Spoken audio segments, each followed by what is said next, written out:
O Judiciário vai contar com mais 6 meses para implantar a figura do juiz de garantias. A decisão foi anunciada pelo presidente do Supremo e do Conselho Nacional de Justiça, o ministro Dias Toffoli.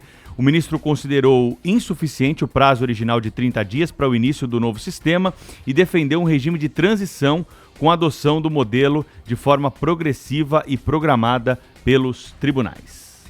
A implementação do juiz das garantias demanda a organização que deve ser implementada de maneira consciente em todo o território nacional, respeitando-se a autonomia e as especificidades de cada realidade e de cada corte, de cada tribunal. Algumas regras, por exemplo, já foram modificadas na decisão liminar do ministro Dias Toffoli a respeito desse assunto. Quando, em primeiro lugar, o juiz de garantias ele vai atuar em processos criminais. Então, processo que não é criminal, não tem mudança nenhuma, segue com o juiz do caso. Ações trabalhistas, ações cíveis, em todas as outras esferas do nosso judiciário não tem mudança. Essa mudança é somente para a área criminal, quando houver crime sendo apurado. Só que se o crime for eleitoral, não tem juiz de garantia, pela decisão do ministro Dias Toffoli. Se for um crime doloso contra a vida, que vai parar no tribunal do júri, um homicídio, infanticídio, casos de aborto, não tem juiz de garantia. É só um juiz para o caso e depois os jurados lá no tribunal do júri. Se for um caso de violência doméstica, não tem juiz de garantia também. Aí é o juiz natural do caso que vai acompanhar o processo inteiro e depois vai julgar no fim. Então são mudanças... Que casos haverá o juiz de garantia, então? Porque Casos o juiz de de garantia, corrupção, me parece, passa a ser uma exceção, então. Essas são as exceções, né? Porque tem muito mais crime do que isso. Casos de corrupção, lavagem de dinheiro, estelionato, latrocínio, roubo, né? Tem uma coisa que me intriga, até já falamos sobre isso ontem no Bastidores, né? É esse poder do Supremo Tribunal. É poder demais, né? O Congresso Nacional, a quem cabe elaborar e discutir, elaborar e aprovar as leis, fez isso, aprovou a lei. Podemos até discutir, não gosto, não deve, isso não é bom, ou isso é ruim, ou isso é ótimo. Enfim, mas o fato é que o poder constituído discutiu e aprovou uma lei, o presidente da República sancionou. Aí uma liminar do ministro Toffoli diz, não, ok, a lei está aí, mas não vai entrar em vigor. Só vai entrar em vigor daqui a 6 meses e mediante essas tais e tais condições ou tais e tais alterações. Ele está alterando o texto da lei. É poder demais. A impressão que eu tenho é que o Supremo Tribunal Federal está exacerbando dessas atribuições, né? Porque, afinal de contas, a gente compreende que é um poder que existe ali, o Supremo, é uma corte que existe para zelar pela proteção à Constituição e pela boa aplicação da Constituição da República. Mas legislar, eu acho que, não, que é o que o Supremo mais está fazendo. O Supremo legisla mais do que julga os casos, né? E esse é um desses exemplos. Eu acho que o Supremo Tribunal Federal é um dos 3 poderes harmônicos e independentes que estão prescritos ali na E corre o risco agora, né, Cláudio? O Supremo não pode ter mais poder do que os outros. Claro. Tem que parar com isso, né?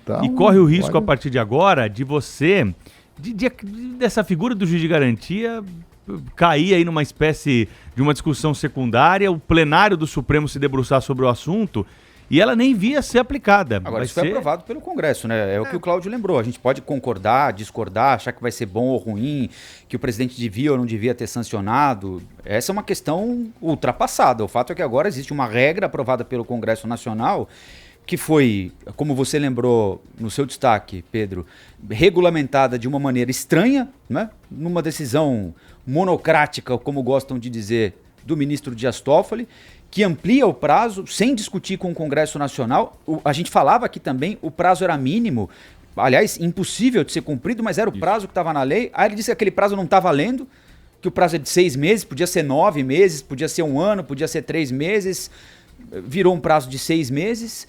As circunstâncias em que juiz de garantia vai existir também foram determinadas pelo ministro Toffoli, não pelo Congresso Nacional. E fica a impressão que o Congresso Nacional fez uma coisa ali de qualquer jeito, porque foi feita de qualquer jeito, né? Essa não é uma discussão Não era uma Repito, discussão... sem entrar no mérito se é bom ou ruim, não é uma discussão que possa ser feita assim, de maneira assodada como foi feita. Tinha de ter sido precedida por um debate um pouco mais intenso, mais rico, para que saísse dali uma legislação que pudesse ser cumprida definitivamente. Então, a aprovação foi feita de um jeito assodado e a regulamentação, então, nem se fale, né? Inclusive, né, Rafael, essa lei tinha que ser acompanhada da criação da estrutura, né, capaz de suportar o seu cumprimento, né? Você tem toda a razão, mas, sabe, a quem cabe dizer, não, essa lei não está valendo não, vai valer daqui a 6 meses. E o Congresso vai aceitar isso, né? Porque é estranho, o Congresso aprova algo para ser colocado em prática imediatamente, aí chega alguém, a gente critica muito aqui, mas é como se o presidente Jair Bolsonaro chegasse e dissesse, não, eu não vou colocar em validade agora qualquer coisa que o Congresso Nacional aprovou, porque eu não posso, eu vou fazer isso daqui a 1 ano. Vou modificar. Caiu o mundo na cabeça do presidente Jair Bolsonaro. A gente está falando mais ou menos a mesma essa relação coisa. entre o executivo e o legislativo, ela já é bem delimitada, né? Porque tem prazo, tem veto, tem prazo para aprovar o veto, tem prazo para vetar, sabe? Então, essa relação entre o legislativo e o executivo, ela tá bem balizada. Mas entre os outros 2 poderes e o judiciário, não. Não tem prazo para nada. O juiz vai lá, decide e goodbye. Imagina se, né, no exemplo que o Rafael deu, né? Imagina se o presidente da República resolve não cumprir uma lei da justiça. Olha, tudo bem, a lei, a decisão, mas não é hora... daqui a 6 meses eu cumpro, sabe? Isso é impensável. Ainda mais assim, a rigor, essa decisão, o Pedro me corrigirá se eu estiver errado, mas a decisão foi tomada em cima de uma ação direta de inconstitucionalidade ou alguma coisa assim, né? Ou foi algum recurso de uma entidade, eu acho que a Associação dos Magistrados. Tinha partido político também, né? O que é pior, né? Aí o cara vai lá em cima desse pedido, não, concede uma liminar, simplesmente concede uma liminar, dizendo, olha, a decisão do Congresso sancionada pelo Presidente da República, a lei que está em vigor, não está em vigor. Né? Eu acho poder demais, o Supremo Tribunal Federal assumiu o papel de uma espécie de tutor, né? O Brasil, o país, os outros poderes estão sob tutela do Supremo Tribunal Federal. Eu acho isso preocupante. Exatamente isso. E tem, né, Cláudio, só para avançar um pouquinho mais na discussão sobre o juiz de garantias e a forma como foi criada aqui no Brasil, a gente já falou algumas vezes, por exemplo, França, Itália, democracias consolidadíssimas, né? Tem a figura do juiz de garantia, mas é uma situação diferente. O juiz lá, ele é o chefe da investigação. Aqui o juiz de garantia não seria o chefe da investigação. Ontem eu estava falando com um juiz aqui de São Paulo, ele me contou que no departamento de inquéritos criminais aqui do Fórum da Barra Funda, chegam por mês 3.000 inquéritos policiais. Nossa. 3.000 inquéritos policiais por mês. É muita coisa. É um volume muito grande, né, de ações aí para serem acompanhadas. Num modelo que foi rascunhado, né, sem o debate aprofundado. Então a gente não sabia exatamente até ao certo como seria a distribuição desse juiz, a atribuição de cada um, né? Algo que estava muito jogado. Acho que nesse ponto de vista é até acertada a decisão de atrasar um pouco agora.